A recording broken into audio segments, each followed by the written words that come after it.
यंदा मार्गशीर्ष महिना कधीपासून चालू होणार आहे? मार्गशीर्ष महिन्यामध्ये किती गुरुवार आहे? शेवटच्या गुरुवारी एकादशीही आलेली आहे. मग या दिवशी मार्गशीर्ष गुरुवारचं व्रत कसं करावं? उद्यापन कसं करावं? त्याचप्रमाणे एकादशीचा उपवास कसा करावा? काय खावं, काय खाऊ नये? मासिक पाळी आली तर काय करावं? तुम्ही इथून मागे जर मार्गशीर्षचे गुरुवार सोडले असतील आणि तुम्हाला परत उपवास करायचा असेल तर काय नियम आहेत? अशा आणि संपूर्ण प्रश्नांची माहिती आजच्या व्हिडिओमधून आपण पाहणार आहोत. त्यामुळे तुम्ही व्हिडिओ स्किप न करता संपूर्ण पहा. श्री स्वामी समर्थ. हॅलो, मी प्रियंका. वेलकम बॅक टू प्रियंकाच ऑल कंटेंट. तुम्ही चॅनलवरती नवीन असाल तर चॅनलला जरूर सबस्क्राईब करा. बघा, आपल्या सर्वांसाठी जसा श्रावण महिना अतिशय महत्त्वाचा आणि शुभ असतो, त्याचप्रमाणे मार्गशीर्ष महिना हाही अत्यंत महत्त्वाचा आणि शुभ फलदायी महिना असतो. या महिन्यामध्ये आपण माता लक्ष्मीची पूजा करतो, व्रतवैकल्य करत असतो, उपवास करत असतो. त्याचप्रमाणे याच महिन्यामध्ये दत्त जयंतीही असते आणि चंपाषष्ठीही असते. त्यामुळे या महिन्याला विशेष असं महत्त्व आहे. मार्गशीर्ष महिन्यामध्ये आपण जे गुरुवारी महालक्ष्मीचं व्रत करतो, प्लस आपण दत्तभक्त स्वामी भक्त आहोत, त्यामुळे आपल्याला गुरुवारचं विशेष असं महत्त्व असतं. त्यामुळे आपण या सेवा करतो, हे व्रतवैकल्य करतो. तर पद्मपुराणामध्ये स्वतः महालक्ष्मीने असं सांगितलेलं आहे की जो कोणी भक्त श्रद्धेने माझं हे व्रत करतो, त्याच्या घरामध्ये सुख, शांती, समृद्धी, धन, वैभव, पैशाची कधीही कमी भासत नाही. माता लक्ष्मीचा वास सदैव त्या भक्ताच्या घरामध्ये राहत असतो. अखंडतेने माता लक्ष्मी त्याच्या घरामध्ये वास करत असते. त्यामुळे हे व्रतवैकल्य हे प्रत्येकाने केलं पाहिजे. मार्गशीर्ष महिन्यामध्ये माता महालक्ष्मीचं पृथ्वी तलावरती हजारो पटीने जागृतत्व ती जागृत असते.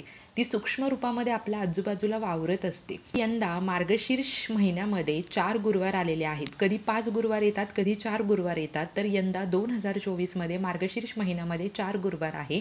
पहिला गुरुवार 5 डिसेंबरला आहे, दुसरा गुरुवार 12 डिसेंबरला आहे, तिसरा गुरुवार 19 डिसेंबरला आहे आणि चौथा गुरुवार 26 डिसेंबरला आहे. प्लस 26 डिसेंबरला सफला एकादशी सुद्धा आलेली आहे. यंदा 4 गुरुवार आलेले आहेत. आता आपण पुढे पाहणारच आहोत की एकादशीही आलेली आहे. मग उपवास कसे करायचे आणि उद्यापन कसं करायचं?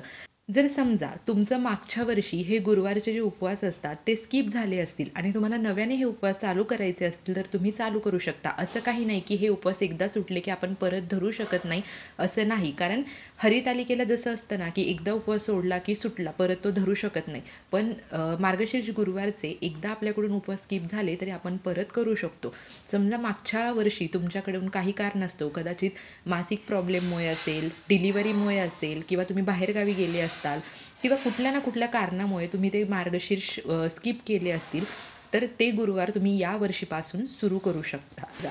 यंदा तुमच्या घरामध्ये काही लग्न कार्य आहे, तुम्हाला बाहेर जायचं आहे, तुम्हाला मार्गशीर्षचे उपवास करणं शक्य नसेल तर तुम्ही स्किप करू शकता. बघा, असं म्हटलं जातं की जे मार्गशीर्ष गुरुवारचा उपवास नेहमी करतात, म्हणजे दरवर्षी करतात, तर त्यांच्या एखाद्या सांसारिक अडचणीमुळे जर एखाद्या वर्षी स्किप झालं तरी सुद्धा चालतं. जर समजा तुमच्या घरामध्ये तुम्ही पहिल्यापासून गुरुवार सुरू केले आणि तिसऱ्या वगैरे चौथ्या गुरुवारी तुमच्या घरामध्ये लग्न आहे, तुम्हाला बाहेर जायचं असेल, जर तुम्ही सकाळी जाऊन संध्याकाळी रिटर्न येणार असाल तर तुम्ही उपवास करू शकता. पूजा दिवसभरात तुम्ही कधीही मांडू शकता. असं काही नाही की सकाळीच मांडावी, संध्याकाळीच मांडावी. तुम्ही कधीही मांडू शकता. फक्त एवढंच की हा जो मार्गशीर्ष गुरुवार असतो त्याचा उपवास आपल्याला आपल्या घरी सोडायचा असतो. आणि जरी तुम्हाला पूजा मांडणी नाही झाली तरी तुम्ही उपवास करू शकता. जर मार्गशीर्ष गुरुवारच्या पहिल्याच गुरुवारी जर तुम्हाला मासिक पाळी आली तर तुम्ही तो दिवस फक्त पूजा मांडू नका, उपवास करू शकता. आणि दुसऱ्या गुरुवारपासून परत पूजा मांडणी उपवास ते तुम्ही चालू ठेवू शकता. किंवा पहिल्या गुरुवारी जर तुम्हाला मासिक पाळी आली तर इतर घरातल्या व्यक्तींना तुम्ही पूजा मांडायला लावा आणि त्यांनी कथा वाचली तर ती तुम्ही श्रवण करू शकता. अशा पद्धतीने, किंवा फक्त उपवास केला तरीही चालतो. आता पूजा मांडण्यापूर्वी सर्वात आधी आपल्याला देवीकडे प्रार्थना करायची आहे की तुमच्या ज्या काही सांसारिक अडचणी आहेत त्या दूर व्हाव्या, यासाठी मी ही पूजा करत आहे, किंवा ही पूजा माझ्याकडून निर्विघ्नपणे करून घ्या. करता करविता तुम्हीच आहे, आम्ही फक्त निमित्त मात्र आहोत. त्यामुळे आमच्याकडून व्यवस्थित ही पूजा मांडणी करून घ्या, व्रतवैकल्य करून घ्या. अशा पद्धतीने तुम्ही प्रार्थना करा. त्यानंतर आपल्याला आचमन करायचं आहे आणि नंतर संकल्प करायचा आहे. आचमन करण्यासाठी तुम्ही डाव्या हाताने उजव्या हातावरती 1 चमचाभर पाणी घेऊन ओम केशवाय नमः, ओम माधवाय नमः, ओम नारायणाय नमः असं म्हणत 3दा तुम्हाला पाणी प्राशन करायचं आहे. आणि नंतर ओम गोविंदाय नमः नमः असं म्हणत ते पाणी तुम्हाला तांब्यानं सोडायचं आहे. त्यानंतर तुम्ही संकल्प करा. संकल्प कसा करायचा हेही तुम्हाला माहिती आहे. उजव्या हातामध्ये एक फूल, हळद, कुंकू, अक्षता घ्या, 1 चमचाभर पाणी घ्या. तुमचं नाव सांगा, गोत्र सांगा. गोत्र माहीत नसेल तर काश्यप बोला. कुठे राहता ते सांगा आणि हे व्रत वैकल्य तुम्ही संसारातल्या कुठल्या अडचणीसाठी करत आहात ते सांगा आणि माझ्याकडून हे व्यवस्थित करून घ्या अशी प्रार्थना करून तुम्हाला संकल्प करायचा आहे. संकल्प तुम्हाला पहिल्या गुरुवारी एकदाच करायचा आहे, एकदाच आचमन करायचं आहे. त्यानंतर तुम्हाला पूजा मांडायची आहे. पूजा मांडण्यासाठी सर्वात आधी तुम्ही तुमचं घर स्वच्छ करून घ्या. बुधवारीच तुम्ही घर स्वच्छ करून ठेवा, कारण गुरुवारी आपण फरशी पुसत नाही. त्यानंतर जी पूजेची जागा आहे तिथे तुम्ही गोमूत्र शिंपडा. तिथे तुम्ही पाट किंवा चौरंग मांडा. त्यावरती लाल वस्त्र किंवा हिरवं वस्त्र अंथरा.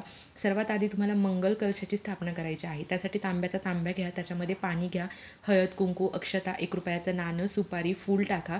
वरती तुम्ही 5 झाडाची 5 पाने 5 पाने ठेवू शकता किंवा 5 नागिनीची पाने किंवा आंब्याचा डहाळा ठेवू शकता आणि त्यावरती नारळ ठेवायचा आहे. तांब्यावरती कुंकवाने स्वस्तिक काढा. कडेने हळद कुंकूच्या तुम्हाला 4 लाईन काढायच्या आहेत खालून वरती अशा पद्धतीने. हा झाला मंगल कलश. त्यानंतर तुम्हाला खाली जे आपल्या अक्षता असतात त्याचं आसन करून त्याच्यावरती या मंगल कलशाची स्थापना करायची आहे.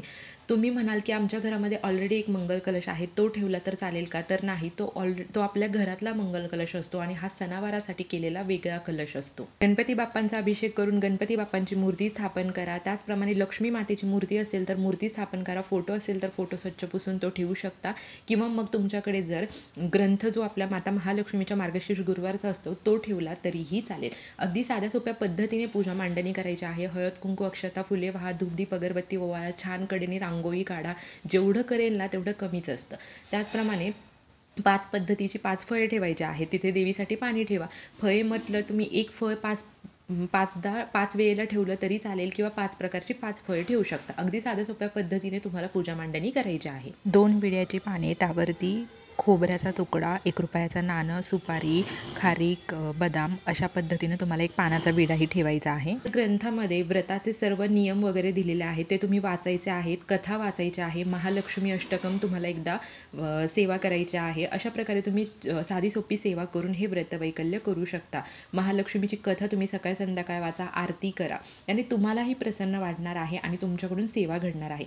आता या ग्रंथामध्ये असं सांगितलंय की हा जो उपवास आहे तो फलाहार करून दूध, कॉफी, चहा, राजगिरा असे पदार्थ घेऊन तुम्ही हा उपवास करू शकता. याच्यामध्ये बघा बऱ्याचशा महिला खिचडीही खातात, कारण काही जणांना हा उपवास झेपत नाही. मग अशा वेळी तुम्ही काय करू शकता, फक्त पूजा मांडू शकता आणि उपवास नाही केला तरीही चालेल. तुम्ही पूजा मांडा, सेवा करा. एवढंही जर तुमच्याकडून झालं तरी तुम्हाला त्या व्रताचं पुण्यफळ प्राप्त होणार आहे. किंवा मग तुम्ही फलाहार करून हा उपवास करू शकता.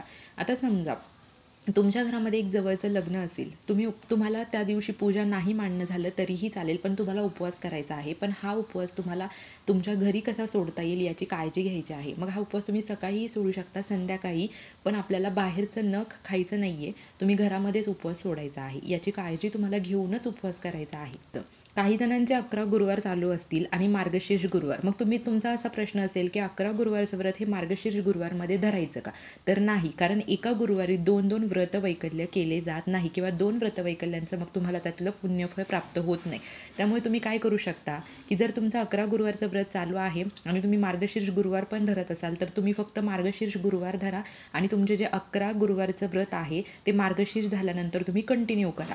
किंवा जर तुम्हाला असं करायचं नसेल तर मग तुम्ही काय करू शकता, तुमचं जर 11 गुरुवारचं व्रत चालू असेल तर तुम्ही मार्गशीर्ष गुरुवार स्किप करा यावर्षी आणि 11 गुरुवारचं व्रत पूर्ण करा. मग तुम्ही पुढच्या वर्षी मार्गशीर्ष व्रत करू शकता. कारण मग असं जर तुम्हाला हा एक ऑप्शन आहे, कारण जर तुम्ही 11 गुरुवारचं व्रत करायला असाल आणि मार्गशीर्षही तुम्हाला करायचं असेल तर तुमचे 4 गुरुवार स्किप होतील आणि ते पुढे तुम्हाला कंटिन्यू करावे लागतील. मग तुम्हाला जर वेळ घालवायचा नसेल तर तुम्ही अशा पद्धतीने करू शकता. तुम्ही 11 गुरुवारचं व्रत करू शकता आणि जर मार्गशीर्ष गुरुवारचं जर व्रत तुम्हाला करणं झालं नाही किंवा तुम्हाला 11 गुरुवारचं व्रतच पूर्ण कंटिन्यू करायचं असेल तर तुम्ही फक्त मार्गशीर्ष गुरुवार जे आहेत त्याच्या पद्धतीने पूजा मांडणी करून सेवा करू शकता. उपवास करण्याची गरज नाही. अशा पद्धतीने म्हणजे फक्त व्रत हे उपवास करूनच घडतं असं नाही, तर सेवा करून सुद्धा घडतं. म्हणजे तुमच्याकडून 11 गुरुवारही कंटिन्यू होतील आणि दुसरी गोष्ट म्हणजे जे मार्गशीर्ष गुरुवार आहे त्याची पूजा मांडणी, सेवा या गोष्टी सुद्धा तुमच्याकडून घडतील. फक्त तुम्हाला उपवास करायचा नाहीये. म्हणजे इथे मी काय सांगितले, तर तुम्ही स्वामींच्या 11 गुरुवारचं व्रत करत असाल तर ते कंटिन्यू करा आणि मार्गशीर्ष गुरुवारचा तुम्ही उपवास करू नका, फक्त पूजा मांडणी करून सेवा करू शकता अशा पद्धतीने. तुमच्या घरामध्ये जर मासिक पाळी आली तर तुमच्या घरातील मुलगी असेल किंवा इतर कुठल्या महिलेने किंवा शेजार पाजारच्यांकडून तुम्ही पूजा मांडून सेवा करून घेऊ शकता. तुम्ही फक्त लांब राहा आणि ती व्रत वैकल्याची जी कथा वगैरे आहे ती श्रवण करू शकता, पण उपवास तुम्हालाच करायचा आहे अशा पद्धतीने.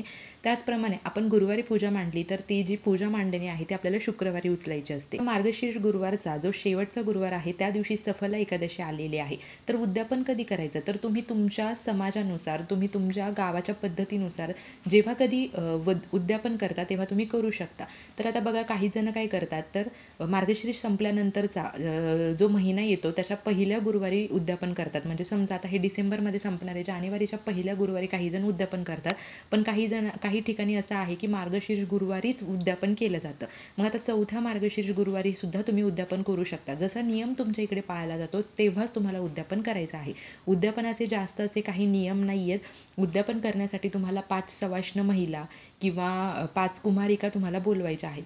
मग त्या महिला विधवा असाव्यात का, असं काही नाहीये. तुम्ही मनामध्ये काहीही आणू नका. त्या महिला विधवा असो किंवा सुवासिनी असो, फक्त ती स्त्री असली पाहिजे एवढंच.